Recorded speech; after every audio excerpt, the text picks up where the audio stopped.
Are you looking for a Magic School Megadungeon without the melodrama attached with it? Then I'm happy to present to you with Brewkessel.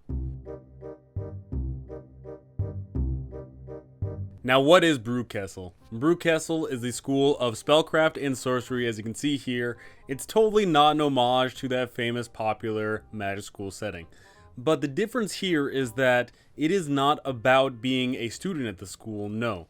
This whole adventure is about delving into this massive, weird magical school that has now just suddenly reappeared in the world, and it's been gone for so long. And now as adventurers, you're delving into this place, finding a whole bunch of weird oddities, and battling against the weird monsters and the weird denizens therein. Now what we are looking at today is issue number 1 of this Brewkessel setting. Now why is it number 1? That is because this Megadungeon is being broken down into multiple pieces. And not only is the Megadungeon itself being broken down into these multiple pieces, but each new issue is bringing forth with it a whole bunch of interesting articles to be used in your campaign. And something that's really great about this product is the fact that this is not created by a massive team. No, the team is incredibly small that works on it, but the writing, editing, and layout is all done by a single person, Tom Holmgren. Now this truly is a great start to this Megadungeon. As we can see here, what is this book? Inside you will find the witch who controls the ground and her force of canny mercenaries. We're going to get to that in a moment here. But the long story short, this magical school disappeared from the world 63 years ago and now all of a sudden reappeared. And now people are curious, why is it back, what's going on, and what is there to take? Of course, the whole game is going to be about your players being adventurers that are delving into this place, finding out what's going on, and getting a whole bunch of loot. But guess what? There's of course other adventurers alongside there. We can see there other adventurers are interested in the dungeon's treasures and secrets, which there's going to be a lot of. Brewkessel's ground floor, which includes the mundane requirements of a boarding school, kitchen, smithy, bath, owlery, and hospital. So basically, the basics of what a magic school would be. And the School of Enchantment, featuring a warlock with a wizard head in a jar, a mad enchantress, and a portal from the Fey realm.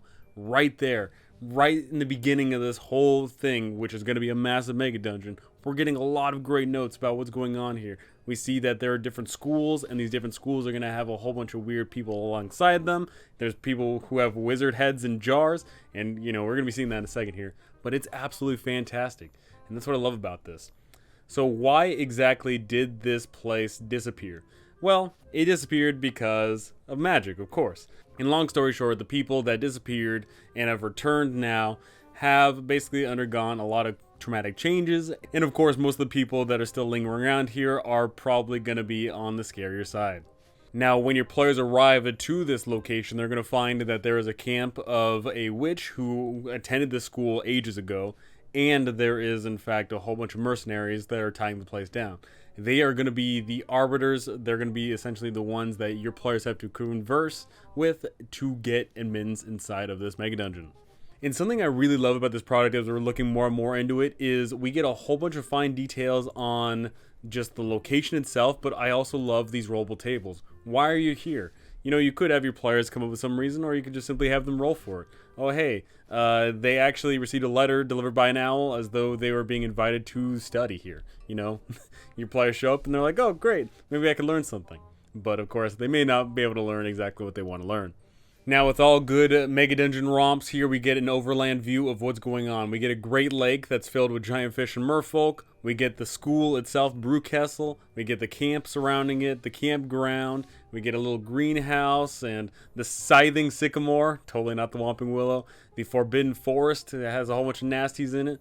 And the local town, Kesselberg. That is presumably where your players are going to make camp at and where they're going to start their adventures from, this local town. And I just absolutely love how your players are going to make this place their home. They're going to delve into this dungeon again and again, and it's going to be a great time. And as we can see, every now and then, there's more information that will be about certain locations in future editions of this book, or these booklets. More information about Kesselberg will be available in book 3. But even still, we do get a decent amount of info here. We get all a bunch of fun notes about what's going on here. We get some rumors that we can see to our players. We get adventure hooks to get our players to the location or to the surrounding areas. We get information about traveling there, about the random encounters our players are going to get into, and a whole bunch of fine treasures our players are going to be able to unlock. And of course, we finally get to this camp. So your players arrive there, and there is a school mistress, Wendelia. She wasn't actually the school mistress, but she is just taking up residence here because she's the only person that actually attended the school ages ago, and thus she believes that she has the authority. But not only does she believe she has the authority, but she has a little cohort of dogmen, these canny groundskeepers, and they're going to be the ones that enforce her will. Now, what is she exactly doing here? She wants to plunder this place as well, but she's not dumb enough to get herself, killed. She's going to have other people plunder this place for her, and she's going to make them pay for it. So we can see here with contract and fees, entry cost is 5 gold per creature. So every single time your players are showing up at this location, they're getting penny pinched, And that's honestly a great feeling. Your players need to go deeper and deeper into this dungeon to make ends meet. And they will easily do that because they're going to be finding a whole bunch of gold and a whole bunch of treasure and a whole bunch of fantastical stuff. But it's a great reward incentive to push further and further on to recoup the loss of every single time they enter this dungeon. But she's not ultimately an evil character. She is, of course, self-serving, but even still, your players can make an accord with her, and your players can get some good stuff out of it. Like they can rent some keys, or they can sell some memories, or they can identify some magical items, and they can get loans, they can cure disease. These are great things to solidify your position in this Megadungeon. And as mentioned before, there's other adventurers that are delving into this place because rival adventuring parties are great to be protagonist, antagonist, and rivals to your adventuring party. We get this first company here. They are filled with a whole bunch of lawfully kind of people. We got a paladin, a cleric, the squire fighter, etc., etc. We've got this other group that is a little bit more self-serving, but, they do what they need to do. And look at this. We got the Golden Badger Company, filled with a whole bunch of more physical type people. And here we got these local lads who are just up and comers who don't really know too much, but hopefully they can get some good stuff done. Now, as with all Megadungeon play, your players cannot stay in the dungeon too long because they are going to get attritioned out. We get a nice wide variety here in the random encounters and, just a whole bunch of fantastical stuff. But here we get the map, and the map is absolutely fantastic. And once again, this is just a small portion of what is to come. We're going to be getting a lot more in the future. And something I truly do love and appreciate about this product is the fact that we don't just get this one map one time that we get to look at here and just, cross-reference and all that. No, as your players are diving around and you're thumbing through this booklet page by page, you get a 3D representation of what this place is and what rooms connect to it. That is absolutely fantastic. And this continues on and on. This is not just a one-time occurrence. You're going to see that every single time your players are in a room, you're able to describe it based on what it looks like, and you're able to highlight the key details here that are highlighted out for you, and it's just absolutely great. And you can see which rooms connect where. You can visibly see it, and you can speak it out loud, and if you are doing a mapping yourself, or if you're making your players do the mapping themselves, whatever the case may be, you can use this product absolutely fantastically. And not only do we see that there is just the two-dimensional aspect of, the first floor here, but there is actually several towers, and you can see here the verticality therein. Your players are going to find a whole bunch of weird, wacky, awesome, magical things here. Like, one of the first things that they're going to find, potentially, is an owl girl, who was clearly and once an owl, but now is mostly human, both an owl face. And we get this nice little tidbit here on role-playing this character. What do they want to do? They want to learn more about the world. They want to experience the comforts of civilization. They want to transform more owls into people like her. So what's going to happen there? Is this owl person going to join the party and join their adventures? Is this owl person just going to be escorted to town? How are the townspeople going to react to that? There's a lot of questions, and you're going to be the one answering that, and as well as your players. As mentioned before here, your players are not going to be wanting for gold, or maybe they will if they are truly greedy, but your players are going to be able to find quite a lot here. Like, let's take a look in the kitchen. Your players find 100 GP and 8 gems, 1 worth 500 GP, 5 worth 100, and 2 worth 50. Whole bunch of gold. But at the same time, there is a drowning elemental, and if someone goes to touch it, then someone potentially drowns. Really bad time there. The neat conciseness of this product is just great. I can see here that on area 113, the second hospital floor, I can see what is important here. Along the east wall, it's lined with cots. Along the west wall, there are cots in disarray, and there is a gurgling breathing heard from above. right there. I don't need just page and page after page of exposition dump. I don't need all this stuff. I only need what's important because my players are only going to react to what, is right here, right? That's absolutely fantastic. Something else important to note here is the fact that there is a whole bunch of magical paintings, and these magical paintings do interact with one another. And there is some fun instances of if you interact with the painting here, it could affect another painting there. There is one painting that has a vampire in it, and if you unleash the vampire, then the vampire may be attacking the other magical paintings. It's a great time. Your players are going to see these things, and your players may be able to build up some sort of rapport with them. Another great aspect about this product is the fact that while yes, we get a bunch of rooms, it doesn't exactly feel like emptiness is just provided. I've seen a lot of Megadungeons where a third or maybe 2/3 of the rooms are empty because that may be realistic, but it's not that engaging.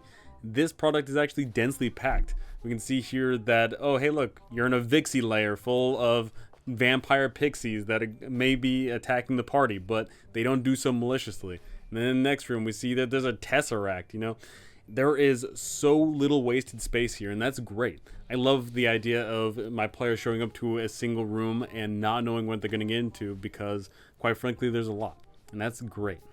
As you might remember, there was the whole thing about wizards' heads in jars. Well, guess what? We find it. In here, we find a person who has a wizard's head in a jar, and they're somewhat linked to it. And the reason for that is because they themselves are not a wizard, but they have found out a way, if you hold some wizard's brain in a jar, or head in a jar, then you can, in fact, cast spells from them. And that's totally great.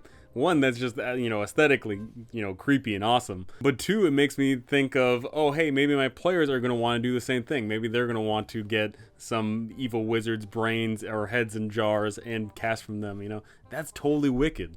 Another one of my favorite rooms here is Burna's lair. She's the enchantress, and she has a whole bunch of thralls, and she basically makes these thralls work out all day long and cover themselves in oil, I think that's totally great, and they're super strong characters. And that's just totally awesome to paint a strong villain. And she is strong. She is a very high level caster, but at the same time, she's not a, lightning bolt throwing kind of caster. She is an illusionist, so she can, in fact, do a whole bunch of crazy things, and she's got all the thralls under her side.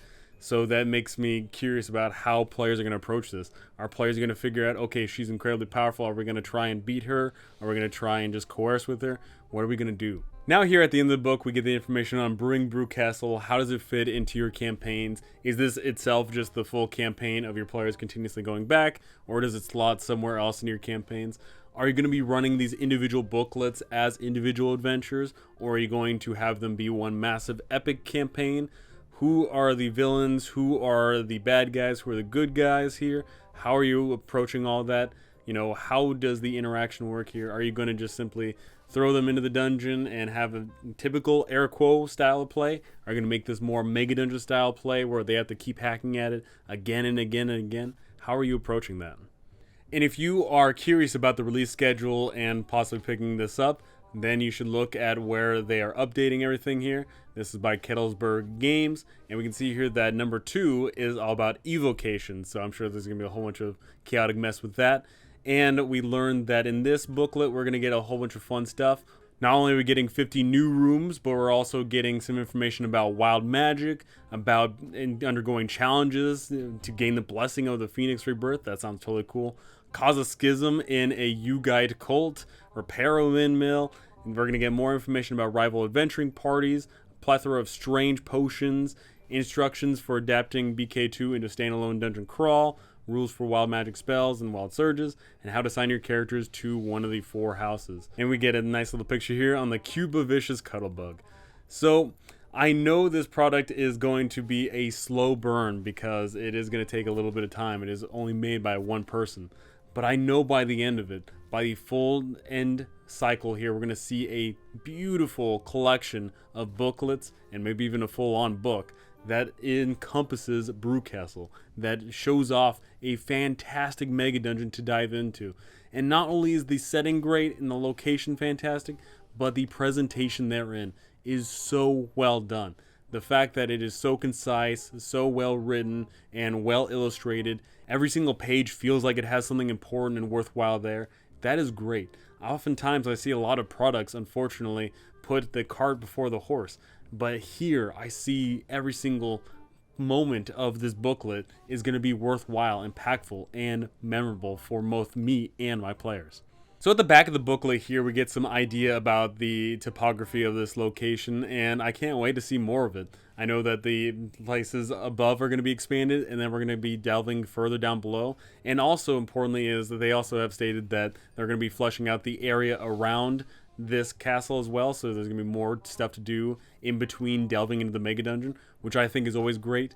In between bouts into going into the Megadungeon, it's always fantastic to cleanse your palate by doing something up top. I absolutely love the style of play, and I love this adventure. I love the writing. I love everything about this product. And mind you, the physical portion of this product is fantastic because it comes with this. You can see here that the actual physical product itself allows you to just slip it right off, and it's totally usable, totally fantastic, and I absolutely dig it. So tell me what you think. Are you looking for a Magic School Megadungeon that doesn't have the melodrama? I promise you, this is going to be the thing. This is going to be the key. This product is absolutely fantastic, and I can't wait to run it a whole bunch for my players. I can't wait to run it for a whole bunch of people, and I can't wait to hear what you all have to say about it. So go ahead and tell me how you feel about Brewkessel. Do you think it's a little bit too on the nose, or do you think it fits right in? Is this the adventure that you've been waiting for? Go ahead and tell me those things because I would love to hear it. But that's going to do it for me. Thank you for watching. Thanks for listening. And thank you to my amazing patrons. You guys are absolutely incredible. Thank you so very much. And I cannot wait to see you all in the next one.